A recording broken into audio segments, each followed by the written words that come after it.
Hi, everyone. Welcome back to Lisa's Love and Light. It is so hot today, guys. We're back to this heat. And I hope you all are doing well. Thank you all for being here today. Um, it's Tuesday, and this month is almost over. Wow, it's like everything is going so quickly.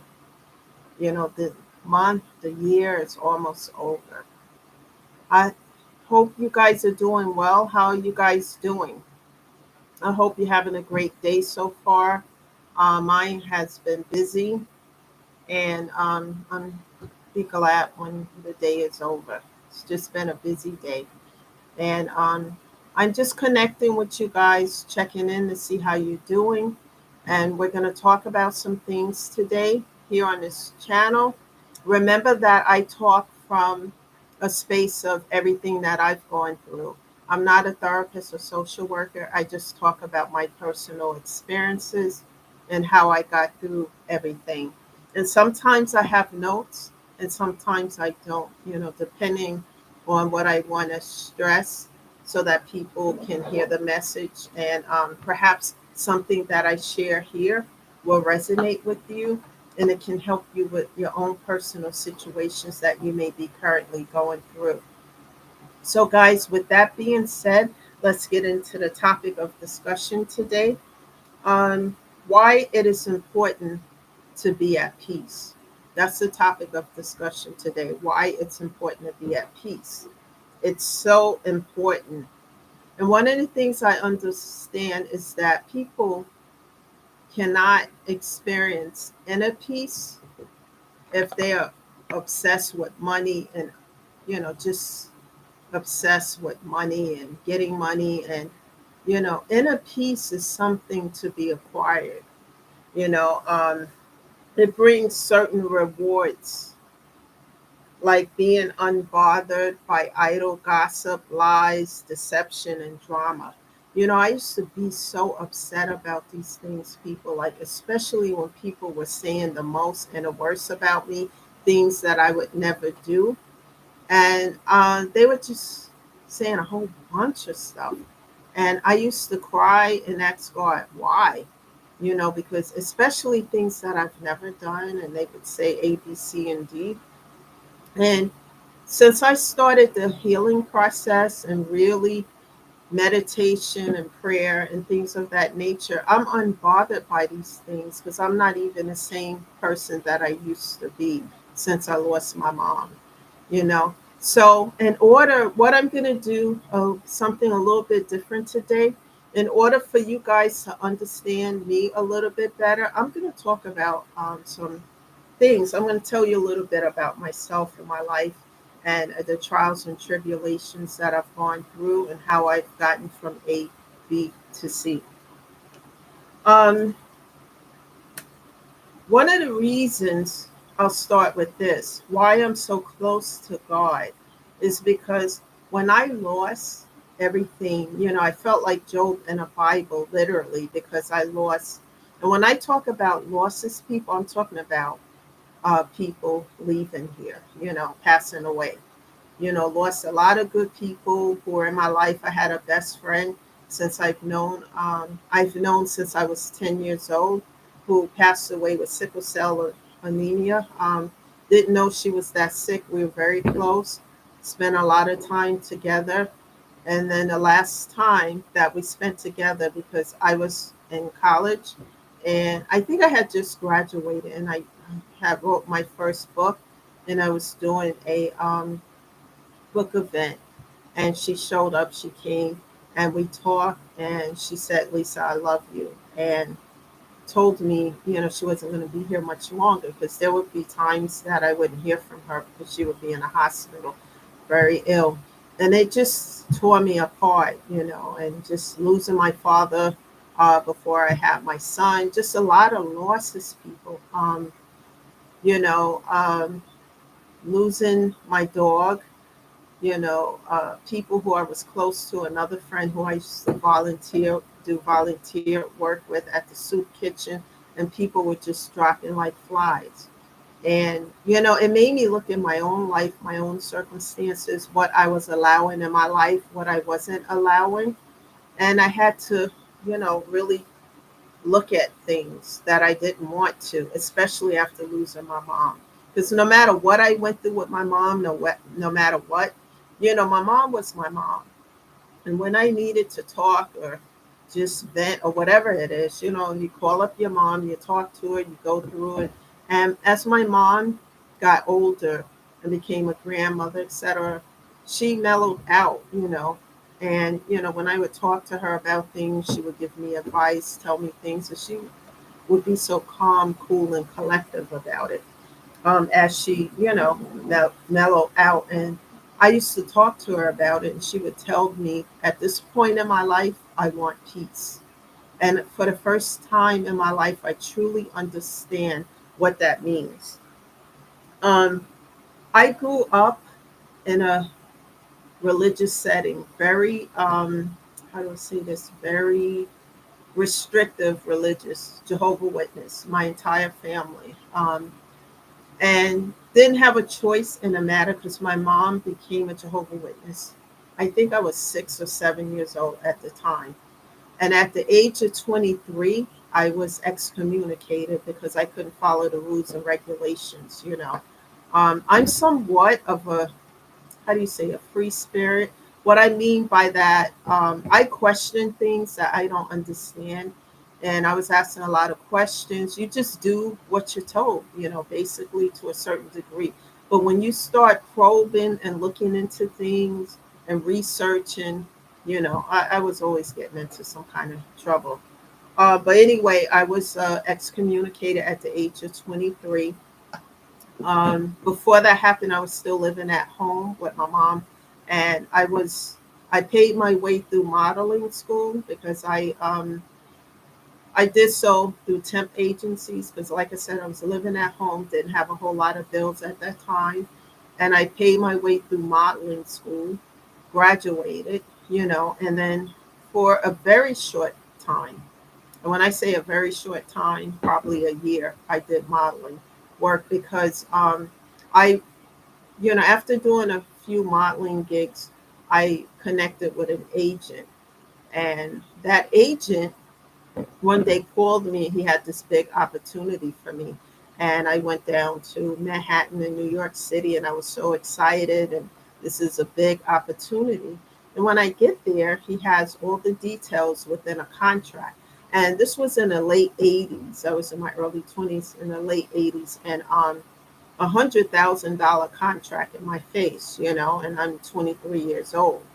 And he went on and on and on. However, there was a catch 22, guys, of course. He wanted me to participate in some things that I would never do.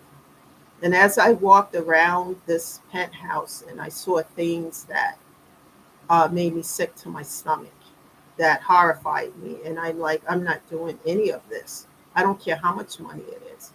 And he was telling me, this is your opportunity to do this and blah, blah. You just have to do this one time. I don't care if it's one time, whatever. I'm not doing it.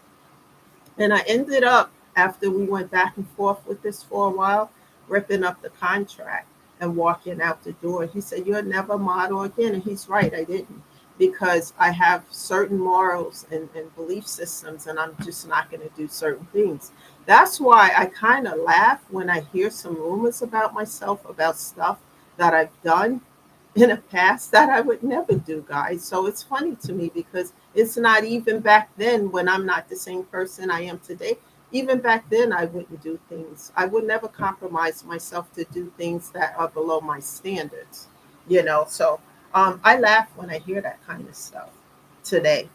I used to get upset about it years ago, but today I just laugh at it because it's so stupid.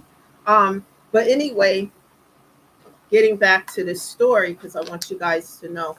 Um, so I did that for a while. I stopped doing that. Then I got excommunicated because, like I said, I couldn't live by the rules and regulations. Had to leave my mother's house. My parents were separated, and went to stay with my father for a while. Um, let me see what I have here because I have some notes and I don't want to forget anything.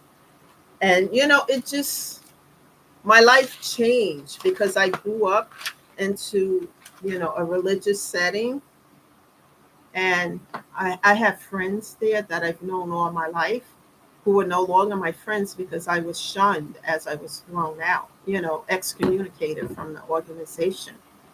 And a lot of people don't really come back from that, because they lose their entire families, especially if they are part of the organization. But I saw some things that I knew I questioned. I mean, really not so good things. And I realized that it wasn't for me, as I went through everything, because for a little while I didn't have a place to live because I couldn't stay at my mom's house because she was having a Bible study weekly there, and I couldn't be there because, like I said, I was excommunicated. And it took me a long time. It's been a hard, long journey, guys, because what was happening, I was going through so much hell, didn't have a place to live, staying with people temporarily, and then, having to leave, and finally my father helped me get a studio apartment. And it was hard because I was young and I was used to, living at home, etc. But um, anyway, it's just going through things. It's like blindly going through life. Getting into relationships that were toxic and abusive. And mostly verbally abusive back then during that time. Getting out of it. Doing things and just trying to find my way. And it was very, very difficult for a long time. But my father stuck with me and he helped me. If it wasn't for him, I probably wouldn't have graduated from high school because of all the things that was happening to me. And he helped me. And, eventually I went back to school. I went to school, started college, and then dropped out and went back when my son was about 13, I think, and then graduated and got my degree. But before, I'm going to back up, son, because before all of that, I was going through a lot because I was shunned from a family, like most of my family are part of the Jehovah Witness. So any events or things they had, I was shunned and I wasn't part of it. And it was very difficult for me because, it's family. And I spent a lot of time struggling, a whole lot, but I wasn't giving up because, I knew that God was there. I just didn't know like what I know today. And I know God loved me, He was there for me. However, I still had a relationship with my mother, not too close until I had my son. And when I had my son, while I was pregnant with my son, my mom was there because she found out it was a boy. She has four daughters, so she always wanted a son and found out I was having one. And she was there and helping and blah, blah, etc. However, at some point, I guess she thought I was coming back to the religion, but I wasn't. But she was, a grandmother to her grandson, and she was very happy. With my mom, even though I went through all this stuff, did stuff, there was, when I needed her to be there or listen or whatever, she would be there. And I'm grateful for that. Even though we had this on again, off again relationship or whatever. And she would tell me things when I became a mother, do this because I used to like to I like to dance when I was younger. So I would be out in the clubs dancing a lot with a friend I had back then. And we would just go clubbing, just hanging out and dancing and doing things. When I had my son, that came to an end, you know because being a mother, is a priority. And so my mom helped me and and I started doing things the correct way. But some of the things that she was telling me that I need to do that I didn't want to hear at the time that I should have been listening to. I heard it, but I just didn't want to hear it. Um, until I started getting older and noticing things that what she was saying was real. And I started having people in my life who just were not there for my highest good. They were there to use me, to take from me. And it was just a cycle of that. That's why I talk a lot about lessons and learning them quickly, otherwise you repeat them. Because I would get out of that relationship, okay, that's done, I'm single for a while, and then I would meet somebody else with the same toxic ways, same situation but different face, and dealing with this stuff over and over again. And I'm like, why am I attracting this? Why am I manifesting toxicity and blah blah? Because I wasn't learning lessons on the way, down the line of this journey. And I started to really, really start to work on myself when I hit rock bottom after just losing so many people in my life. And when the COVID hit and I lost my dog, and when my mother finally died, and then, other cousins and other friends and things just, and I started to look at my life and look at what I had and what I didn't have. And I started realizing that the people I had around me was nowhere in sight. They were only there when I was okay and doing good, and they can mooch off of me or leech off of me or whatever. And when I needed someone, especially when my mother was dying and she was in a nursing home dying, and I really needed someone just to be there, just to, listen to me, hear me, that support system. I didn't have that. I thought I had it, but I didn't. And I just fell into this depression. And especially after my dog, it was like everything ended after like my dog passed away. It was like the icing on a cake or something. And I really started talking to God and asking him to help me. And at first, I was really angry with God. It was angry prayers, this and that. I'm a good person. I don't deserve this, blah, blah. And I was going on and on for months, because when we were in the shutdown, everything was shut down for about a year. And I was just going on and on.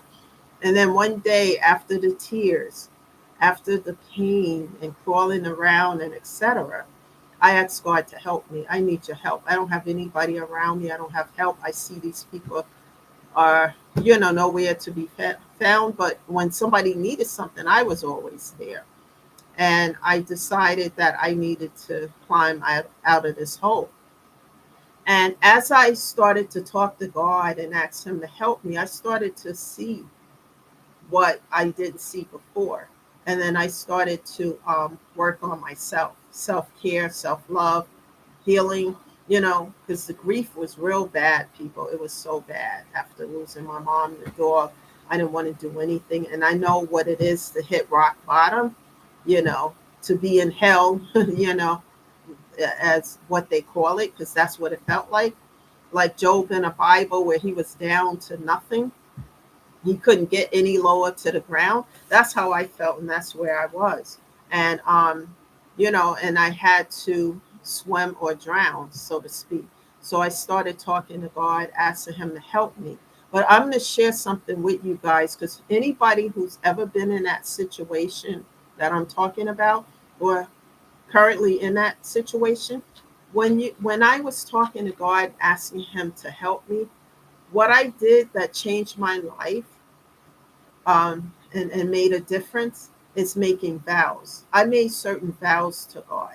And to this day, I keep those vows because I don't play with God, And I'm not going to talk about all the vows I made, but I will talk about two of them. One is the self care, to take care of myself. That's a vow I made to God. I don't care what's going on around me, whatever. I will self care, I will heal, and I will meditate and take care of myself. I don't care about whatever. That's one of the vows. And the other vow was to keep moving. No matter how difficult things may get, no matter how I feel, keep going. Don't give up on me. Self investment. That's why I always reiterate that. And, every time I come on this channel, because I was low down to the ground when people say, oh, I'm going to knock her off her high horse. I'm going to do this. I've never been on a high horse, and I'm not on that now. I'm very humble and I'm very grateful, because it is God who helps me now, because of my vows that I made to him. And I keep those vows. That's why when I'm telling you guys, especially in prior videos, that if you are in the upright and you're not out there hurting people, using people, and doing the worst and the most, and you're really genuine and sincere, and you ask God to help you, you make a vow and you keep that vow. And I promise you, God is going to be there to help you.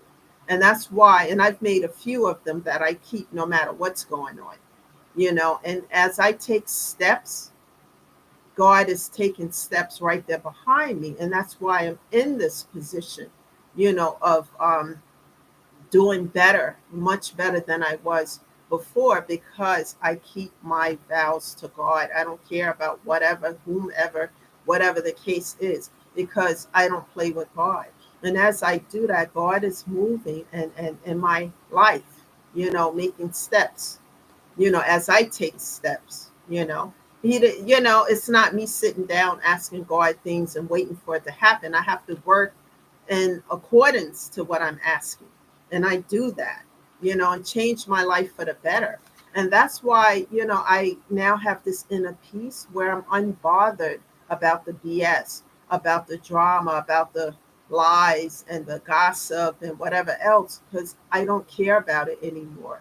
I healed those things, those hurts.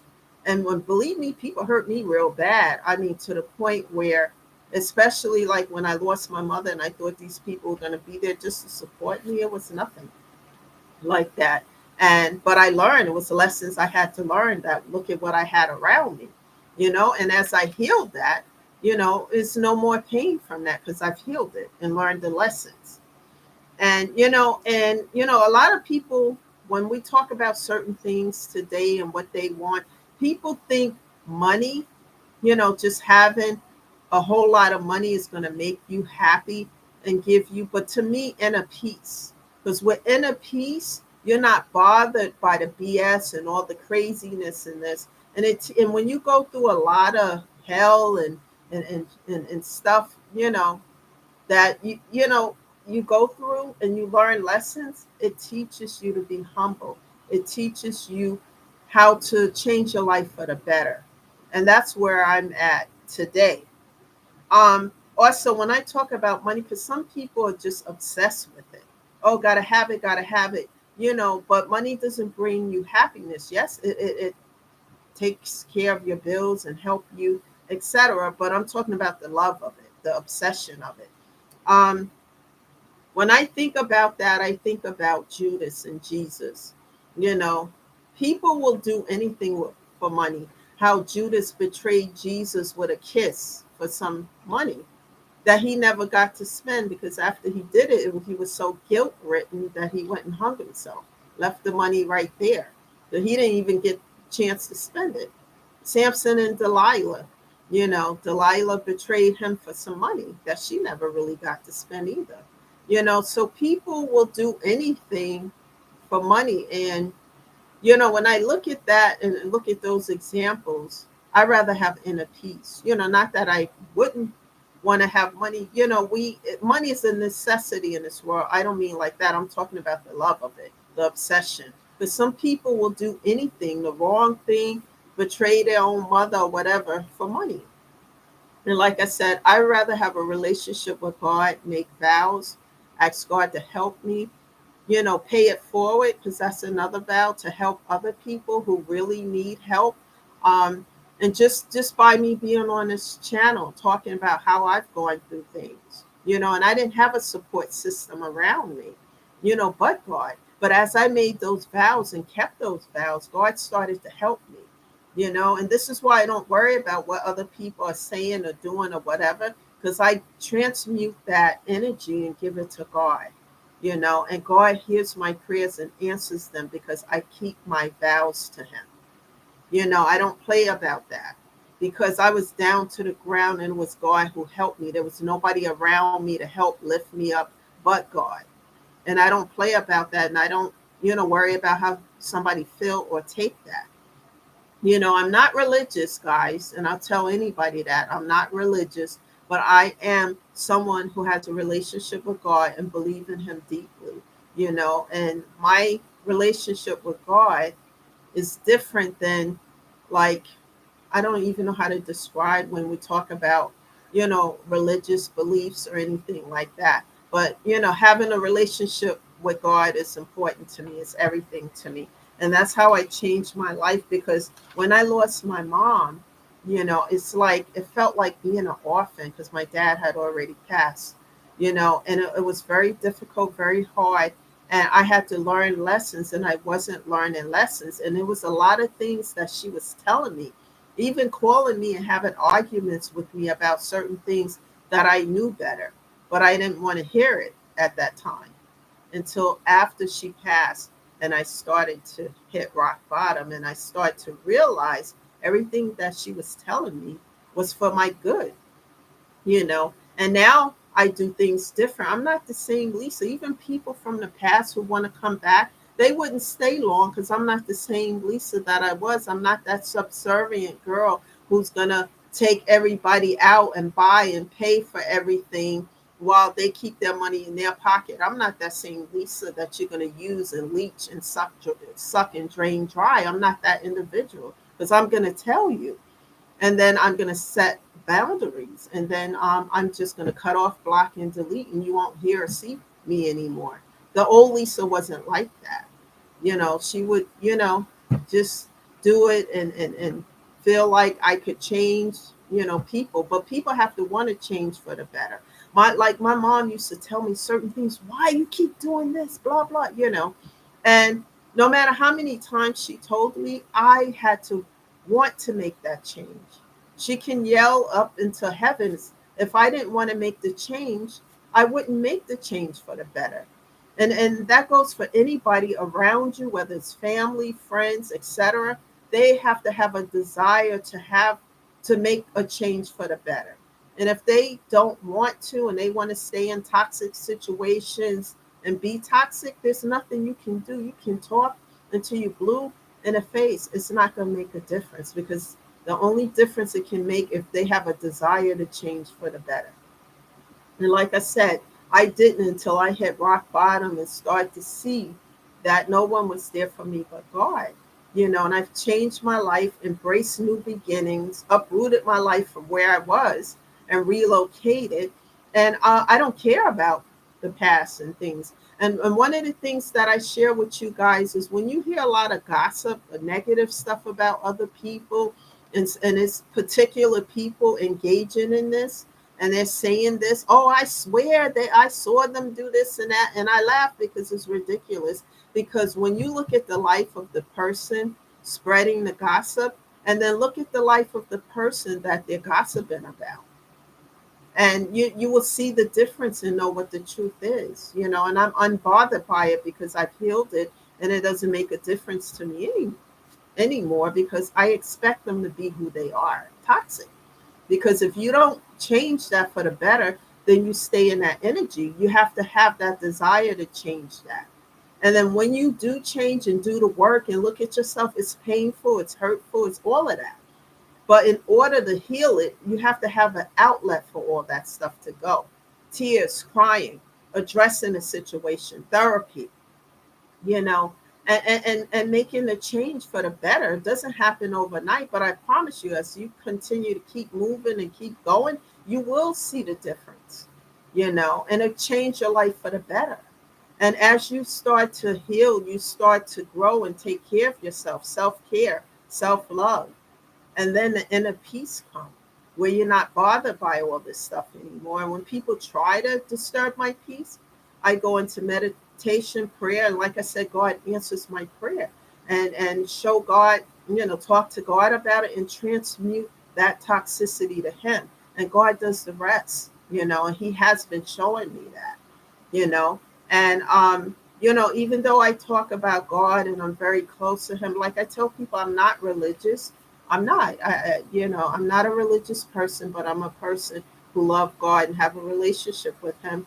Um, I believe in being my authentic self and not what people want me to be. That's one of the reasons why I couldn't stay in any um, religious setting, because I couldn't follow the rules and regulations. And, I have to be me. And when people won't let me be me, then I have to, you know, do a disappearing act, or whatever you say, or just, I have to be my authentic self. It can't be any other way. And I'm encouraging others that if you're going through something and, you know, just be you.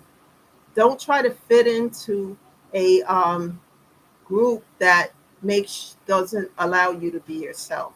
Don't try to put your foot in a shoe that doesn't fit. No matter how many times you twist and turn, the shoe is not going to fit. Just be yourself, be your authentic self. And it doesn't matter who likes it, who doesn't like it. To me, it can't be any other way. So, guys, that's my story. That's why today I'm at inner peace. I'm not bothered by the past or whatever. I'm embracing new beginnings, new people, starting to get out a little bit, may date a little bit, but I take my time with whatever I do today. I'm not rushing into things and making impulsive decisions, just take my time, and just enjoy my life and embrace it to the fullest. Because what I realize is that my mom would never want me to stay in a place of depression, pain, etc., to enjoy life. And having an inner peace helps me as well, after going through all these trials and tribulations.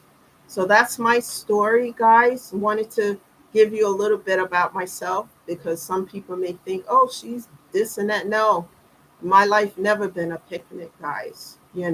But at this point in my life, peace is better than being in pieces, and like I said, making vows to God and keeping those vows and being on here to help others, because this story I'm telling may help somebody who might be currently going through something, and they may feel despair, anguish, and pain, and they feel there's no way out. There is a way out, you know.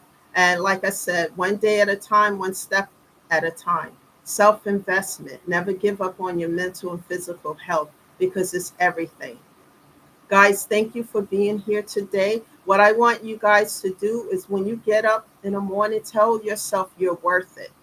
And please think about when someone coming towards you with toxicity, if something is not for your highest good, remember you have the option not to let it in, to set boundaries.